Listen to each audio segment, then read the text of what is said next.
តែថ្ងៃនេះយើងសម្ពោធនៅទីនេះយើងអាចថាជានិមិត្តរូបនៃទំនាក់ទំនងនិងការបន្តនៃទំនាក់ទំនងចីរភាពនៃទំនាក់ទំនងកម្ពុជាចិនផងពួកខ្ញុំមើលរូបភាពពេញបើកជាមួយសម្ដេចតេជោអតីតនាយករដ្ឋមន្ត្រីជាមួយឯកឧត្តមអតីតវ៉ាងវិនធានអតីតឯកអគ្គរដ្ឋទូតដល់សម្ពោធចូលអាណត្តិថ្មីនាយករដ្ឋមន្ត្រីថ្មីនិង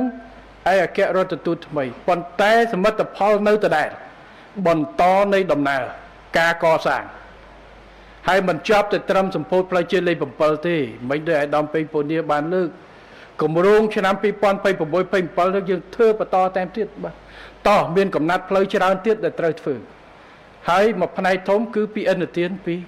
សាធារណរដ្ឋជាប្រជាជនហើយក៏ខ្ញុំសូមយកឱកាសនេះក៏សូមអរគុណទៅដល់រដ្ឋាភិបាលទៅដល់ប្រជាជនចិនដែលបានបន្តគាំទ្រនៅក្នុងការវិនិយោគកសាង